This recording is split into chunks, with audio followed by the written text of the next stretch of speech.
Hi, welcome to my channel. My name is Carrie Waltz, and I share tips, tools, and techniques for the artist in you.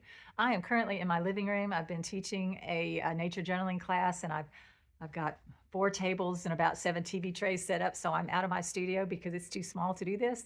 And I'm taking a break to show you some techniques in gouache. It's versatile, and I love how I can incorporate it in journaling and with my watercolors. But for the next few weeks, I'm going to focus on demonstrating different ways to use gouache. Today's lesson will be, oh, yay, I just got some gouache. What do I do with it? In order to understand gouache, you really need to play with it. And this is an activity that you really should try. Come into, if it's not straight out of the tube, you need to get it to where it's rather juicy. And see how opaque it is. We'll see. Add a little bit of water. Go over another line. See how light that is. Add a little more water. Let me add another line in the. These are permanent. That's why I did the Sharpie. Add a little more water to what you did. And go over the next line. Almost didn't give enough space, sorry. Add more water. And the next. So it can be very thick, almost as thick. So you can get a variety of tones with it. So now we're going to do that with another color. Well, we need to really. So this is what's going to happen if you don't keep your, you don't use it enough to keep it on the juicy side. If you're not going to use it often, and I thought I was going to, so I put it in here, then you need to just squeeze it out of the tube each time you use it. And I think it's pretty good. It's not as good as out of the tube. Come over here, wet it a little bit more.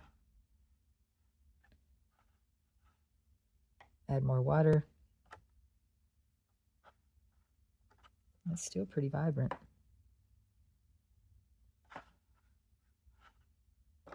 Not bad. Most of these are Winsor Newton. Some of them, and I have to look on the lid to know for sure, some of them are Turner Designer Gouache. All right, I think I can get that a little thicker. Yeah.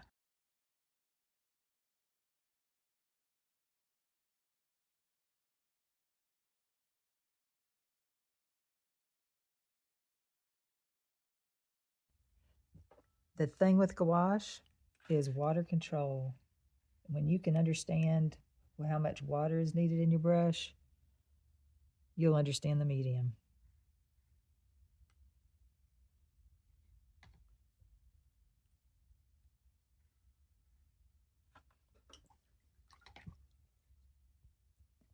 Okay, even dry brush, let me just show you. With this paper, if I was going to do dry brush and I wanted to do some water, I don't mind, and the glittery of the water, that's something you have to do real fast. But if you have cold pressed paper, it's a lot easier. Whoops. Let me get it a little darker.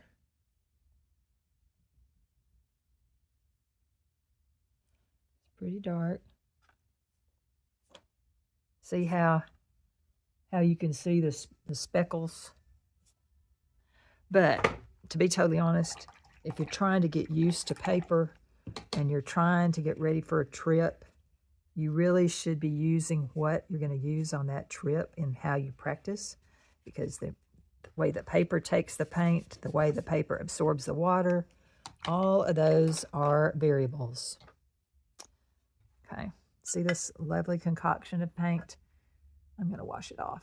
You can see that certain colors, and depending on how much they've been mixed, every time you water them down, it's going to affect a little bit of their opacity. But white is really opaque. So if you want something more opaque and lighter, so like I just added white. Well, no, didn't get enough white. All right, let's add a little more white. to that yellow. We're tinting the white to make it similar to that color of yellow, that watered down yellow. So that's similar. Now let's see when it dries if we're close, because it does dry different. So now I'm going to go to the blue. Whoops, wrong blue. This was a really dark ultramarine blue. I'm going to paint on it again. See how dark that is? You see how dark that is and how light it dries? I'm going to leave that and see if, whoops, if it will dry that light again. Usually when you go over something with a darker color, the same darker color, it can get darker. So now if I want a light color, I start with the white, then I pick up a tad bit of that light color that I want. Tiny, tiny bit.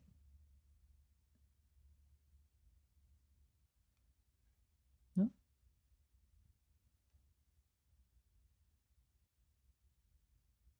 And I tint the white.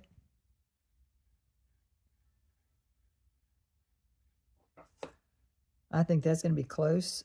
The light should dry darker than it is. So I'm going to go now to the orange. Cut the white. Tint the white.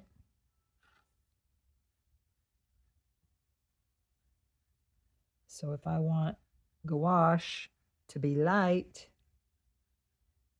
if I want it transparent, I add water. If I want it opaque, I have to add white to it. Now, I didn't paint that one right on top. I think I'll go back and paint it right on top. You can see it better. Okay, now when I reactivate this, see, that's already dry. When I reactivate it, it's not going to be as opaque. Because why? I'm watering it down again. So every time you add water, just common sense, you add water, you are thinning the color. Whoops, I got some orange in my brush. Sorry, that is not going to be a good test.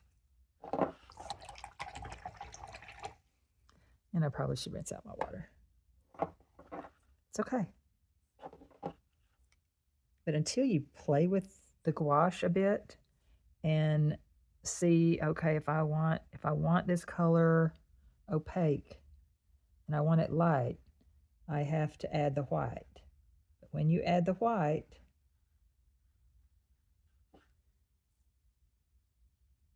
it's not quite as intense, quite the same. Well, it won't, and your mixtures will vary. You've just got to play with it. I don't know any other way. The more you test it, the more you try. If you find a paper that you like,